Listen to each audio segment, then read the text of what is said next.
وَاعْبُدُوا اللَّهَ وَلَا تُشْرِكُوا بِهِ شَيْئًا وَبِالْوَالِدَيْنِ إِحْسَانًا۔ یہاں تک تو گفتگو عرض کی تھی، لیکن اس کے بعد رب ذوالجلال کیا فرماتا ہے؟ فرمایا کہ وَلَا تُشْرِكُوا بِهِ شَيْئًا وَبِالْوَالِدَيْنِ إِحْسَانًا وَبِذِي الْقُرْبَىٰ، جہاں پر اسلام نے تمہیں توحید خدا بندی کا حکم دیا کہ اللہ کی توحید پر ایمان لاؤ، وہاں پر اسلام نے تمہیں اپنے والدین کے ساتھ احسان کرنے کا بھی حکم عطا فرمایا ہے۔ اب دیکھو اسلام کا قانون کتنا اعلیٰ ہے۔ میں کہتا ہوں اس آیت کے اندر رب ذوالجلال نے 9 چیزوں کا ذکر فرمایا۔ آج کا مسلمان قرآن سے دور ہے، اگر قرآن کے قریب آئے، رب کعبہ کی قسم ہے، قرآن کی ایک ایک آیت کو پڑھتے جاؤ، رب تمہیں تمہارے دل کا سکون عطا فرماتا جائے گا۔ آج ہم نے تو سکون دیکھا ہے موبائل کے اندر، ہم سکون تلاش کرتے ہیں ڈراموں کے اندر، ہم سکون تلاش کرتے ہیں اپنی مجالس کے اندر، اپنی محافل کے اندر، لیکن رب نے ہمیں قرآن عطا فرمایا۔ فرمایا لوگوں اگر تم سکون چاہتے ہو اور سکون والی زندگی کے طلبگار ہو، اور رب ذوالجلال کا قرآن پڑھتے جاؤ، کائنات کا رب تمہیں سکون کی دولت عطا فرما دے گا۔ فرمایا وَبِذِي الْقُرْبَىٰ، قرآن نے تمہیں حکم دیا کہ تم اللہ کی توحید پر ایمان لاؤ، قرآن نے تمہیں حکم دیا اپنے والدین کے ساتھ احسان کرو۔ فرمایا جس قرآن میں رب نے والدین کے ساتھ احسان کا درس دیا ہے، اسی قرآن کے اندر رب نے اپنے بندوں کو اپنا یہ قانون بھی بتلایا ہے۔ اے میرے بندو، جس طرح تمہارے لیے لازم قرار دیا اپنے والدین کے ساتھ احسان کرو، اسی طرح میں نے لازم قرار دیا ہے وَبِذِي الْقُرْبَىٰ، تم اپنے قریبی رشتہ داروں کے ساتھ بھی احسان کا معاملہ کرو۔ اب دیکھو اس سے بہتر پیغام کسی کا نہیں ہو سکتا، جو اتنا افضل، اتنا اعلیٰ، اتنا ستھرا پیغام اسلام کا ہے کہ اسلام نے جہاں پر والدین کو ان کا تحفظ دیا، وہاں پر اسلام نے قریبی رشتہ داروں کو بھی ان کا تحفظ دیا ہے۔ میرے اور آپ کے قریب محبوب علیہ السلام تشریف فرما ہے، حضور علیہ السلام نے کتنے خوبصورت انداز میں اپنے صحابہ کو سمجھایا، اور پھر صحابہ نے یہ پیغام ہم تک پہنچایا۔ پیغام کیا ہے؟ میرے محبوب علیہ السلام تشریف فرما ہے، حضور فرماتے صحابہ تم میں کوئی چاہتا ہے کہ رب ذوالجلال اس کو لمبی عمر عطا فرما دے؟ اب میں اور آپ سب، ہر انسان کی یہ خواہش ہوتی ہے کہ اللہ اس کو لمبی عمر دے، زیادہ لمبی عمر ہو، وہ زیادہ نیکیاں کر سکے، زیادہ عبادات کر سکے، آخرت کا اچھا سامان تیار کر سکے۔ عرض کرتے محبوب ہماری خواہش ہے اللہ ہمیں لمبی عمر عطا فرمائے۔ پھر اگلی بات جو آپ میں سے ہر بندے کے دل کے اندر کے تمنا ہے، اللہ رزق دے۔ میرے بابو فرماتے صحابہ کوئی چاہتا ہے اللہ اس کو لمبی عمر بھی عطا فرمائے، اللہ اس کو وسیع رزق بھی عطا فرمائے؟ عرض کی محبوب ہم تو چاہتے ہیں اللہ عمر بھی لمبی دے، اللہ رزق بھی وسیع عطا فرمائے۔ میرے بابو فرماتے صحابہ طریقہ میں بتاتا ہوں، عمل تم نے کرنا ہے، تم اس پر عمل کرو گے، کائنات کا رب تمہیں لمبی عمر بھی عطا فرمائے گا، وسیع رزق بھی عطا فرمائے گا۔ اب وہ کون سا طریقہ ہے؟ اللہ کے پیارے محبوب علیہ السلام فرماتے ہیں، میرے محبوب فرماتے ہیں جو شخص اپنے رشتہ داروں کے ساتھ، رب کا قرآن ہے، ساتھ نبی علیہ السلام کا فرمان ہے، وَبِذِي الْقُرْبَىٰ، فرمایا جو شخص اپنے رشتہ داروں کے ساتھ صلہ رحمی کرے، ان کے ساتھ پیار کرے، بڑوں کا احترام کرے، چھوٹوں پر شفقت کرے، رشتوں کو اسلام نے جو مقام دیا ہے اس مقام کو ملحوظ خاطر رکھے، ہر وقت توڑنے کی بجائے جوڑنے کا کردار ادا کرے۔ میرے محبوب فرماتے ہیں جو اپنے رشتہ داروں سے صلہ رحمی کرے گا کائنات کا رب اس کی عمر کو بھی دراز فرمائے گا، اس کے رزق میں بھی رب برکتیں عطا فرمائے گا۔ اس کے بعد رب کا قرآن ہے فرمایا وَبِذِي الْقُرْبَى۔ آگے دیکھو اسلام کا قانون کتنا اعلیٰ ہے۔ اب جہاں پر رشتہ داروں کا ذکر کیا، پہلے والدین کا کیا، پھر رشتہ داروں کا کیا، اب رشتہ داروں کے بعد ہمارے محلے کے اندر، ہماری بستی کے اندر، ہمارے شہر کے اندر ایسے لوگ بھی بستے ہیں جو یتیم ہے، جن کے سر سے باپ کا سایہ اٹھ جاتا ہے۔ اگر وہ یتیم اپنے گھر میں بیٹھ کر تڑپتا ترستا، کاش اسلام نے مجھے بھی عزت دی ہوتی، کاش اسلام نے میرے بھی حقوق بتائے ہوتے، فرمایا اس کے تڑپنے ترسنے پکارنے سے پہلے ہی اللہ نے قرآن میں یتیموں کے حقوق کا بھی حکم عطا فرما دیا ہے۔ فرمایا وَبِذِي الْقُرْبَى کے بعد وَالْيَتَامَى۔ اسلام کے ماننے والوں، اگر قرآن نے تمہیں والدین کے ادب کا درس دیا ہے تو قرآن نے تمہیں رشتہ داروں کے حقوق کا بھی درس دیا ہے۔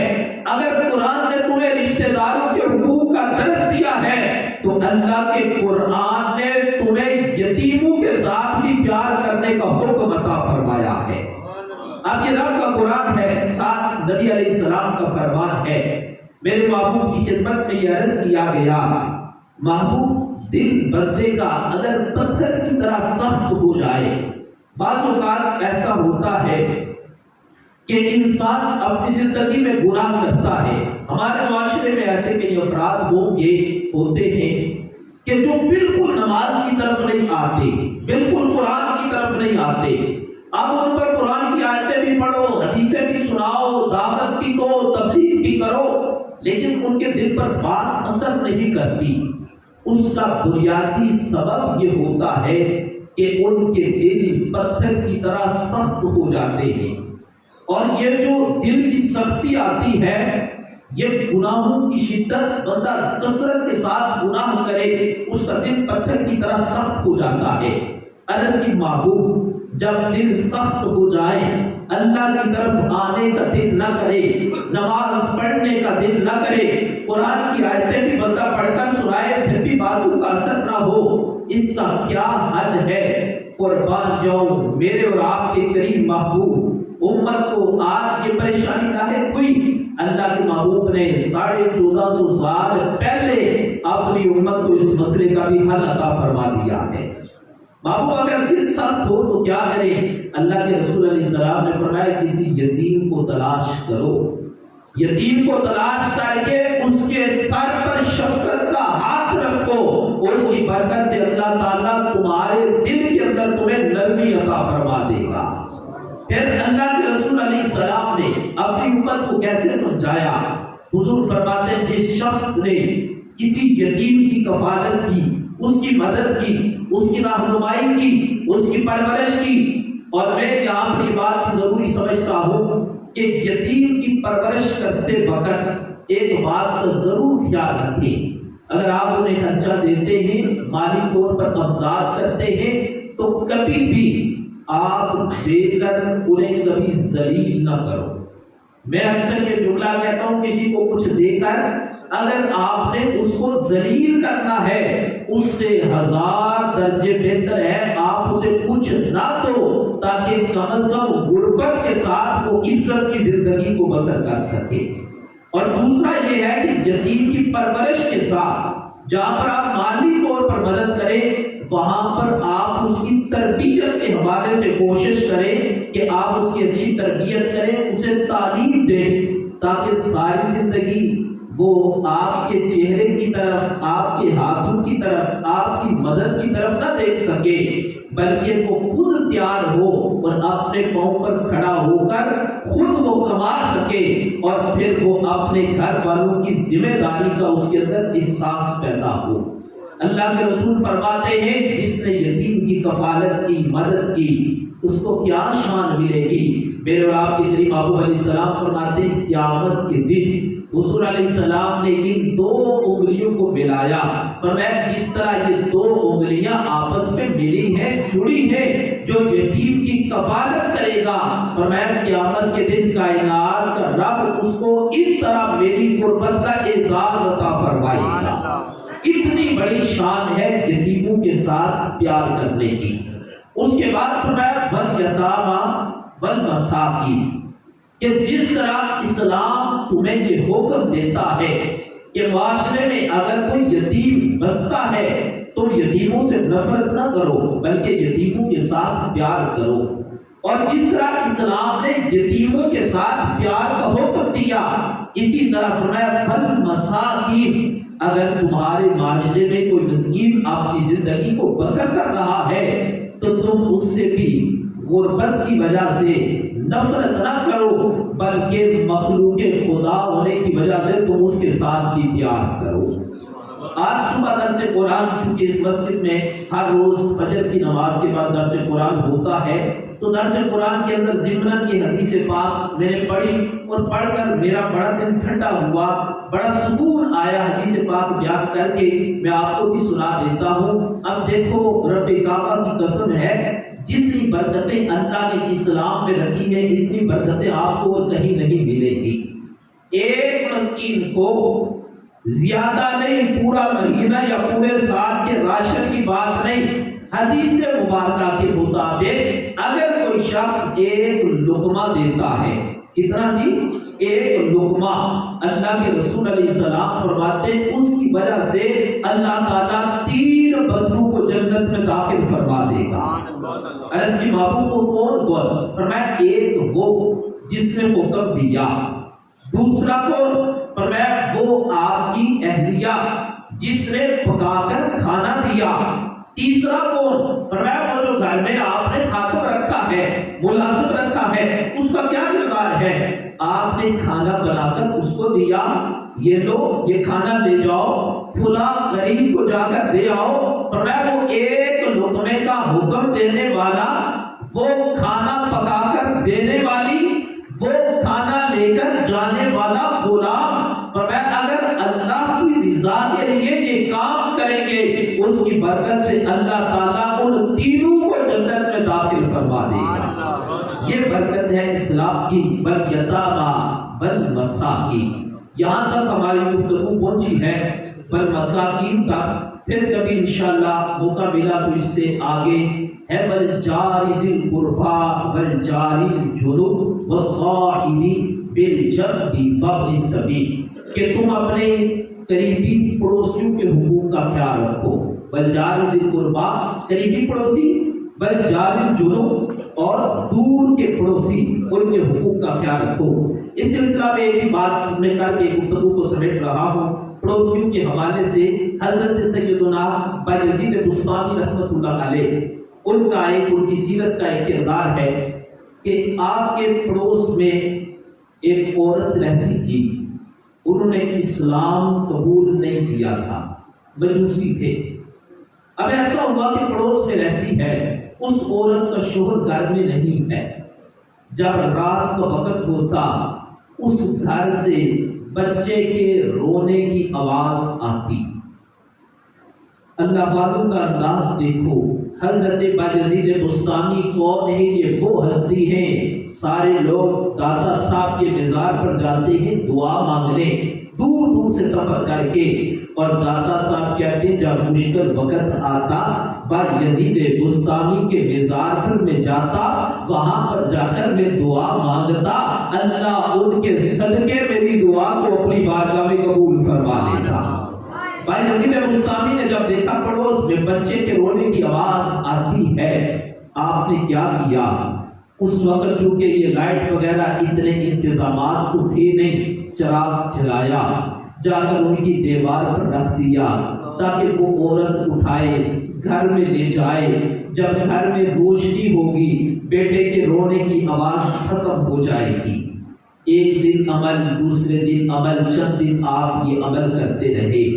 اب اس عورت کا شوہر جب گھر میں واپس آیا اس عورت نے بتایا ہم مجوسی ہیں، یہ مسلمانوں کا بابا ہے، رات کو مجھے رونے کی آوازیں آتی رہتی ہیں، اللہ اللہ کرتا ہے، رو رو کر رب سے دعائیں کرتا ہے، قرآن پڑھتا ہے، نماز پڑھتا ہے، لیکن اس نے پتا کیا کام کیا؟ اب بتاؤ کون سا کام کیا؟ کہا جب بچہ روتا تھا یہ اس وقت چراغ جلا کر دیوار پر رکھتے، میں اٹھا کر گھر میں لے آتی، جب گھر میں روشنی ہوتی بچہ رونا بند کر دیتا۔ اتنا اعلیٰ اس بندے کا اخلاق ہے۔ اب وہ شوہر کہنے لگا مجھے اجازت دو، میں اس بابے کو مل کر آتا ہوں۔ وہ ملنے کے لیے گیا مجوسی، اور جا کر کہنے لگا حضرت جس اسلام کی آپ بات کرتے ہو، جس نبی کی آپ بات کرتے ہو، نبی کے آپ غلام ہو، اگر اس غلام کا اخلاق اتنا اعلیٰ ہے تو رب نے آمنہ کے لال کو کتنا اعلیٰ اخلاق عطا فرمایا ہوگا۔ فرمایا اگر اس اسلام کے جانے والے ایک بندے کا کردار اتنا اعلیٰ ہے تو اس اسلام کے اندر رب نے کتنی عظمتیں رکھی ہوں گی۔ آپ نے گھر کو تو روشن کر دیا ہے، ہم دونوں آپ کے پاس آئے ہیں، آپ کلمہ پڑھا کر ہمارے دلوں کو بھی روشن فرما۔ یہ ہے ہمارے اسلاف کا طریقہ کار۔ اب ہمیں بھی چاہیے کہ ہم اپنے اسلاف کے طریقہ کار پر عمل کریں۔ جو میں نے بیان کیا اس پر ہم توجہ کریں، عمل کریں۔ ماہ رمضان المبارک آ رہا ہے تو کوشش کریں اب غفلت چھوڑ دیں۔ میں نے ختم کل کے موقع پر بھی یہ بات عرض کی تھی، اب سستی چھوڑ دیں۔ کوئی عام نہیں آ رہا، ہمارے گھر میں کوئی مہمان آ رہا ہو، جتنا بڑا مہمان ہو ہم پورا اہتمام کرتے ہیں۔ مہمان بڑا اعلیٰ ہے تو ذرا سوچو کون آ رہا ہے؟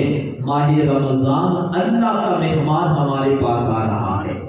آئیے اس مہمان کے استقبال کی تیاریاں ہم شروع کر دیں، اور اس موقع پر رمضان المبارک میں بڑی بڑی افطاریاں اور بڑے بڑے انتظامات ہوتے ہیں۔ میں یہ ضرور کہوں گا ضرور کریں، لیکن اگر آپ نے اپنے گھر میں افطاری کا انتظام کیا ہے اور آپ نے 500 بندے کو بلایا ہے اور آپ کے رشتہ داروں میں یہ صورتحال ہے کہ ان کے گھر میں روزہ کھولنے کے لیے افطاری کا سامان موجود نہیں، اس 500 بندے کے انتظام سے کئی درجے بہتر ہے کہ اپنے رشتہ دار کے گھر جا کر ماہ رمضان کا راشن دے آؤ۔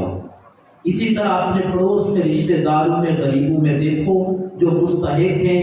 میں جس طرح یوم حضرت سیدنا مولا علی رضی اللہ تعالیٰ کو 21 رمضان المبارک ہے تو سب دیگیں بناتے ہی بنانی چاہیے، ان کا یوم منانا چاہیے، یوم شہادت پر احسان ثواب کرنا چاہیے۔ اسی طرح دیگر ہستیوں کے تو ہم نے یہ طریقہ میں نے چند سالوں سے شروع کیا۔